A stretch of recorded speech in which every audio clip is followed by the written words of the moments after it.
বিএনপির সভাপতি ও জাতীয় নির্বাহী কমিটির সাংগঠনিক সম্পাদক অধ্যক্ষ আসাদুল হাবিব দুলু বলেছেন, সারা দেশের মানুষ নির্বাচনের জন্য ব্যাকুল হয়ে উঠেছে। শুধুমাত্র অন্তর্বর্তীকালীন সরকার প্রধান উপদেষ্টা ড ইউনূস নিজে নির্বাচন চাচ্ছেন না।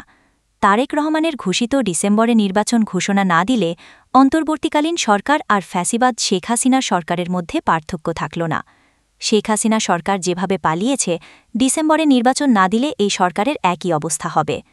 শনিবার ৩১ মে আদিতমারী উপজেলা বিএনপি দ্বিবার্ষিক সম্মেলন অনুষ্ঠানে প্রধান অতিথির বক্তব্যে তিনি এইসব কথা বলেন। তিনি আরও বলেন, কিছু ভুইফোর রাজনৈতিক দলের কথা শুনে যদি নির্বাচন দিতে গড়িমসি করেন, তাহলে শেখ হাসিনার মতো অবস্থা আপনাদের হবে। আন্দোলন হবে কোন মাসে?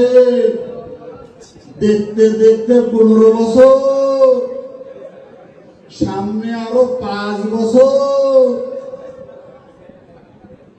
পালাবো কোথায়? ঠাকুরদার বাসায় জায়গা দিবে? সমাজ চান পিছলা ভুগু এখন কই গেছো? কোন অহংকারকে হারামকে আল্লাহ পছন্দ করে না। আল্লাহর তরফ থেকে ফয়সালা হয়ে গেছে, দাম্ভিকতা ধুলায় মিশিয়ে গেছে। শেখ হাসিনা বলেছে বঙ্গবন্ধুর কন্যা পালায় না। আরে ভাই, এমন পালাইছে শাড়ি কাপড় নেওয়ার সময় পায় না। পালায় না, পালায় না বিএনপি, পালায় নাই জিয়াউর রহমান, পালায় না খালেদা জিয়া।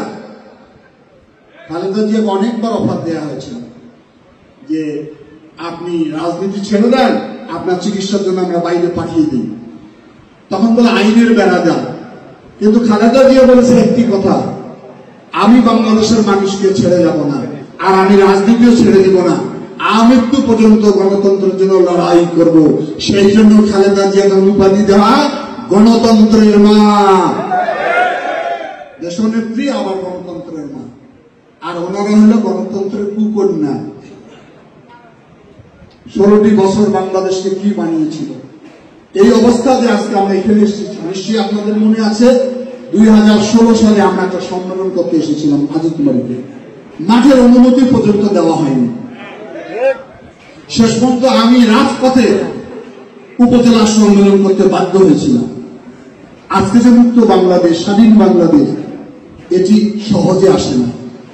অনেক আত্মত্যাগ, অনেক বলিদান, অনেক শহীদ, অনেক খুন গুণ, তারপরে এই জায়গায় আমরা আনতে পেরেছি। আমাদের অনেক সাথী আমাদের কাছ থেকে হারিয়ে গেছে, গণতন্ত্রের জন্য আত্মহুতি দিয়েছে, অনেকে পঙ্গুত্ব বরণ করেছে, অনেকে গুম হয়েছে, তার হদিস এখন আমরা জানি না। আমার প্রিয় নেত্রী বেগম খালেদা জিয়া 6 বছর জেল খেটেছে। আমাদের প্রিয় নেতা তারেক রহমান বিনা কারণে আজকে 16 বছর দেশের বাইরে। এরকম লক্ষ লক্ষ মানুষ এই সংগ্রামে অবতীর্ণ ছিল, তাদের আত্মদানে আজকে এই বাংলাদেশ। সুতরাং এই বাংলাদেশ করতে আপনা আপনি হয়নি, এখন এটা আমাদেরকে ধরে রাখতে হবে। ধরে রাখার জন্য কি প্রয়োজন?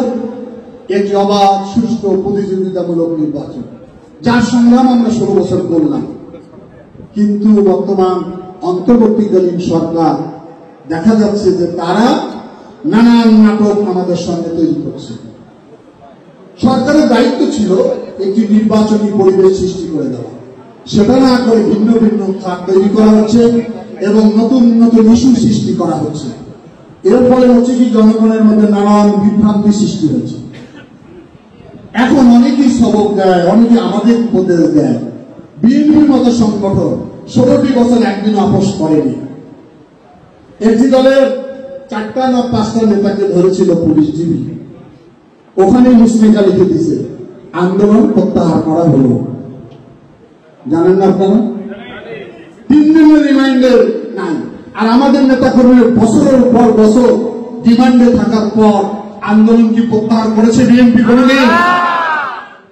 একদিনে আন্দোলন প্রত্যাহার। তারপর আমার নেতা তারেক রহমান যখন জনগণকে ডাক দিল, তারপর না শুরু হয়ে গেল জুলাই বিপ্লব এবং 5ই আগস্টের অভ্যুত্থান। সকলেই অংশগ্রহণ করেছেন, কাউকে আমরা খাটো করে দেখতে চাই না। কিন্তু বিএনপির আন্দোলনকে যারা খাটো করবে, তারাও কিন্তু রাস্তা করে বিক্ষিপ্ত হবে। আমরা তো 14-16 বছর বাংলাদেশের কথা আমি জানি, লালমনিরহাটের কথা বলি। ওই নেতা, ওই দলকে কোনদিন কি রাজপথে পেয়েছিলেন? মিছিলে দেখেছেন কোনদিন? সবাই তো গর্তে ঢুকে গেছে, যারা গর্তে ঢোকে নাই তারা আওয়ামী লীগের ব্যাজ ধারণ করে হেলমেট পরে আমাদের উপর নির্যাতন চালিয়েছে। এখন তারা অনেক বড় বড় কথা বলে, ওরাই দেশপ্রেমিক, ওদের অনেক কিছু। আর এই তত্ত্বাবধায়ক সরকারের প্রধান ওই সমস্ত বৈভ কিছু রাজনৈতিক দলের কথা শুনে যদি নির্বাচন দিতে গড়িমসি করে, কারণ যে আকাঙ্ক্ষা নিয়ে বাংলাদেশের সংগ্রাম সৃষ্টি হয়েছে সেটা যদি বিলম্বিত হয়, তাহলে অনির্বাচিত ছিল শেখ হাসিনা, তাকে জনগণের লোক ভোট দেয়নি, সেজন্য বাংলাদেশের মানুষ মেনে নেয়নি। তাহলে আপনাদেরও তো অবস্থা একই রকম হয়, আপনাদেরও তো ভাবতে হবে। এখন আপনারা ভোট দিবেন, করিডোর দিবেন, এটা তো আপনাদের দায়িত্ব না, এটা একটা নির্বাচিত সরকারের দায়িত্ব। জনগণ যাকে ম্যান্ডেট দিবে রাষ্ট্র কিভাবে পরিচালনা তারা করবে। সংস্কার বিএনপি নাকি সংস্কারের বিরুদ্ধে, অথচ তারা জানে না যে 2023 সালে আমাদের প্রিয় নেতা তারেক রহমান প্রথম জাতির সামনে 31 দফা দিয়েছে রাষ্ট্র সংস্কার। তখন একটা ফেসিবাদী সরকার ছিল রাষ্ট্র, সেই সময় রক্ত চক্ষুকে উপেক্ষা করে উনি বলেছিলেন যে বাংলাদেশের এক ব্যক্তি দুইবারের বেশি প্রধানমন্ত্রী হতে পারবে না। আপনারা পোর্ট দিবেন, করিডোর দিবেন, এটা তো আপনাদের দায়িত্ব না, এটা নির্বাচিত সরকারের দায়িত্ব।